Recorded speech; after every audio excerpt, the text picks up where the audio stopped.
الله مرضون يسفنه دين الإسلام يمنه يملا إسلام مولو يهونا يمسوات تكفلو بثنا عليكم ورحمة الله وبركاته. أكم جرتو fayyaa keessanii naguma bakka jiraattan gaaffii nu gaafataa turtanii gara TikTok irratti illee kanaafiyyuu gaaffii keessan isiniif deebisnaa akka carraa ta'e isii qofaa miti numa lamaanuuti. Gaaffiin jalqabaa si gaafatameen si'a innis assalaamu alaikum warahmatullahi wabarakaatu. Leetti kiyya kabajamtu abbaa manaa kee gaalii wajjin affeerraa kiyya kabajanii dhufuu keessaniif galatoomaa isin lamaanu. Ayatillee galatoomii nu affeeruu keetiif tokkoffaan maqaan keessan guutuu nuuf himaa isin lamaanu. Yalla himeeffa. Maqaan kiyya Haafis Sharafuuti. Kiyya immoo maqaan koo tokko irratti Roozaadha. Maqaan kiyya dhugaa immoo Siifaniin jedhama. Gaaffii lammaffaan ammas si gaafatame erga shahadaa qabatte meeqa siin jedhan? Egaa shahadaa qabadhee alhamdulillahi rabbil alamin erga rabbiin jaalatee gara ofii nadeeffatee fuuldura kana waggaa guutaa ammaaf gara waggaan guunne ji'a lama wayii na hafa. Gaaffiin itti aanu ammas akka shahadaa qabattuuf maaltu sababa siif ta'e? Egaa inni sababa naaf ta'us baatu rabbii jaalatee gara ofiitti nadeeffatee alhamdulillah. Gaaffiin afraffaan Haafis gaafa dura ol bartan maal siin jedhe? Maal siin jedhe? Inde silas maallaanaan jedhu barbaadarree si jaaladha manaan jedha silas. Gaaffiin itti aanu Haafis irraa maal jaallattaa maal irraa jibbitaa?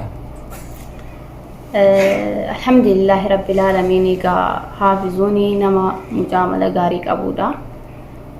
Amalli isaanii baay'ee jaaladha. Walumaa galattuu wanti irraa jibbu hin jiru. Amala isaa gaariidha jedhee ilmaan bira dhaaba. Maal irraa jaallattaa maal irraa jibbita jedhanii waanuma lama hiniifi? Waan asirraa jibbu hin qabu Haafizuu koo. Gaaffiin itti aanu Haafis imaamtu gaafate yeroo kiristaana turte amanticharraa shakkiin wayii sitti dhaga'amee beekaa? Amma hoo maalitti gadditaa waan duraan dabarsite? Egaa duraani waaqa tolfamaatti amanaa turuuf isaaf jilbiifachaa turuu kootii fi baay'een itti gadda dhugaa rabbii dubbachuudhaaf erga ammoo rabbiin erga jaalatee gara ofii nadeeffatee alhamdulillahi rabbil alamin.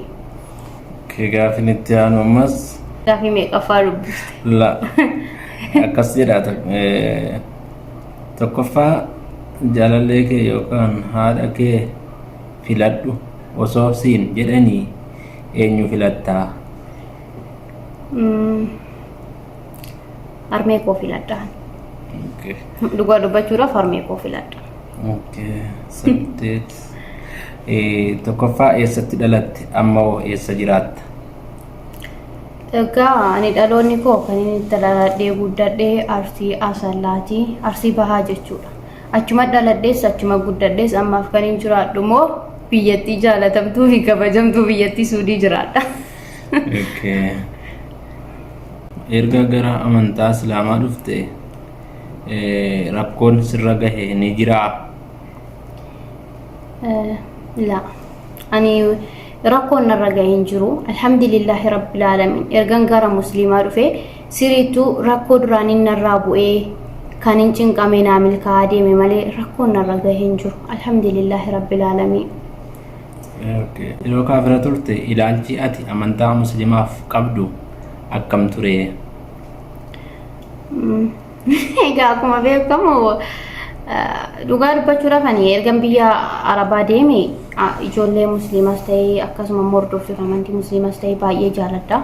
Garuu biyyatti immoo ilaalchin isaaniif qabu baay'ee badaadha dhugaa dubbachuudhaaf hin jaaladhu jechuudha. Hatta musliima irraa waa tokko bitee gallaan wanta miicamu taanaan hagam miicutti itti fayyadamu dhugaa dubbachuudha baay'ee jibbaa ture. Garuu alhamdulillahi rabbil alamin rabbiin jaalatee gara ofii nadeeffatee alhamdulillah. Ammas gaafa itti aanu Jaalalli dura eenyuun qabee siin jedhan. Eenyuun qabe? Si gaafatani malee namitti. An deebisuu hin danda'u waan gaafatan. Egaa jaalaltii dursa ka qabe haabisuudha. Ka qabus immoo dhiiruu manatti fakkaata. Kanaafuu haabisuu qabe. Tu gaafichi naa dhiyaate deebiin deebisu natu beeka. Sababuma isaa wajjin an deebisa sedha. Maqaa jechuudha. Jaalala jaarsa keetiif qabdu ibsiif mee. Jaalalli abbaa warraa kootii qabuu fi dhugaa dubbachuudhaaf daangaa hin qabu. Sababbiin isaa abbaa warraa koo erga jedhee itti dhufe jaalala baay'ee daangaa hin qabnedha. Walumaa galattuu baay'ee isa jaaladha. Baay'ee isa kabaja. Jaalalan isaaf qabu ibsee fixuu hin danda'u. Galatoo. Suuraa quraanaa kan keeti suuraa quraanaa kan dandeessu nuuf qara'ii hin jedhan. Hin sodaatte? Ina an qara'uu na sodaadha sababbiin ta'eef ani wal keessa maqaa. Arraba caccabsiti malee waa inni maqaati kana bakka seenisanii hin qara'a. Okay. Ana gaaffin itti aanu anaa fi tokkoffaa ijoollee eessaati ijoollee eessaati? Ani ijoollee Jimmaadha. Godina Jimmaa aanaa Saxxammaa ganda Caffeettaa jedhamu walitti dhaladhe. Lammaffaa Haafiz Roozaa wajjin akkami wal bartani? Akkuma carraa ta'ee waan badaa wayii maxxansitee jennaan koomentii wayii barreesseef. Wallahi akkasuma san booda wanni suni wanti badaa osoo hin taane waanuma namatti hin tolle. Xiqqoo yoo namni nurra gurguddiyoo dubbise saalfatudha. Booda jechuun itti koomentii barreessee fi poostii sana kaaftee san booda kaaseera dhiifama jennaan itti fufne jechuudha. Hin beektu gaal jina gamaatii isinitti hima. Gadi caalaan keessan hin beektu. Sadaffaa eenyu jaalala dhiheesse? Kan jaalala dhiheesse anadha. Roozaa gaafa dura argitu maaltu sitti dhagahame? Ani gaafa dura argu akka suuraa miti waan baay'ee na caaltu wayiinsee yeroon argu immoo agas miti jechuudha. Akkasuma Roozaa irraa maal jibbita? Keessumaas maal jaallatta? Roozaa irraa humna jibbu hin dallanti beektu? Tokko yeroo tokko daddaftee dallanti. Aaruu osoo hin taane dallanuu hin beektu mitiidhe. Isa dallananii muruudhaaf kana akkama cal'isu daddafanii waan akkasii qabdi. Akkasiin daddaftee hin dallannetti naa himaa isiniin jedha. Wannan irraa jaalladhu immoo egaa waan baay'eedha. Anatu haara waa dadarbataa. Yeroo tokko gaa Ramni ni kan oleh buah oleh jinjira tang tire. Irona wa are wa matok jedhe waan jettu takka afaaniin inuma callis kanuma jechuudha.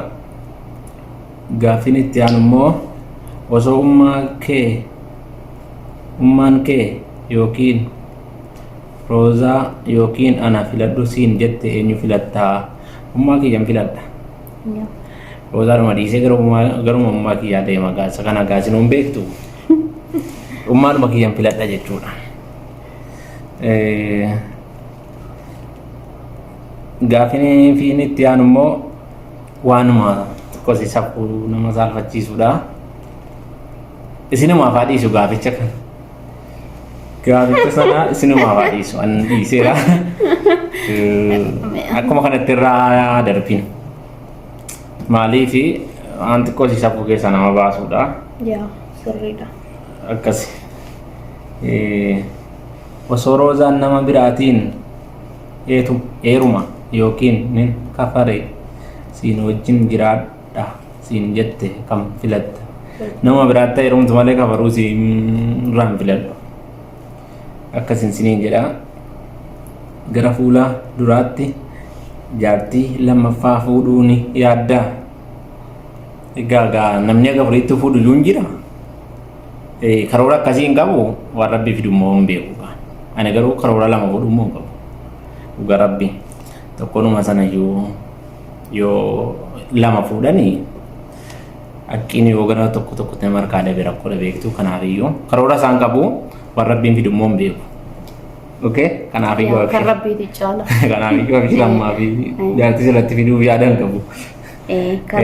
Abshirnaa jedhaanii isin shamarran keessaa baay'inaan dhuma isaan hojii bitu mitiire.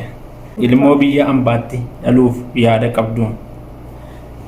Ilmoo kana muunuu inuma jaallata waan ta'eef yoo rabbi nuuf kenna inshaallah gara fuulduraatti hawwii guddaadhaan eegganna. Akkasin siniin jedhaa gaaffiin keenya xumurameera.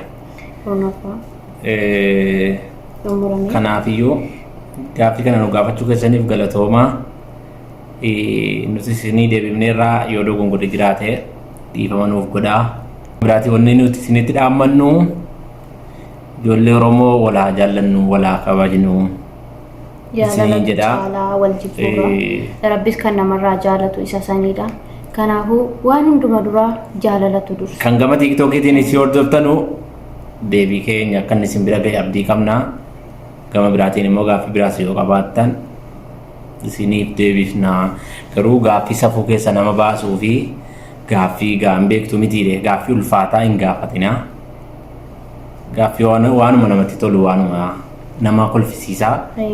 Maaliif barumsa irraa argatamu. Namoota gurguddaan namnu laalaa jechuudha. Maaliif yoo amma wanta safuu qabu dubbanne intallee beluusun ilme beluusun waan akkanaa haasa'u barnamaan jedha. Kanaafuyyuu gaaffii nama kofalchiisu yaani gaaffii safuu keessaa nama baasu osoo hin taane gaaffii nama kofalchiisu kan nama bohaarsu nu gaafadhaa isiniif deebisuudhaaf balballi keenya banaadha isiniin jenna. Akkas isiniin jenna isin jaallanna isin kabajnaa yoo dhaamsi keenya deebiin keenya isin bira ga'ee nu bira ga'eera jedhaati koomentii jalatti barreessaa fi koomentii isin dubbisnaa nullee. Assalamu alaikum warahmatullahi wabarakatuh. Allah mardon yasatannet din al-Islam yamannet yemullaw Islam mulu yehona yeመስዋዕት ተከፍሎበት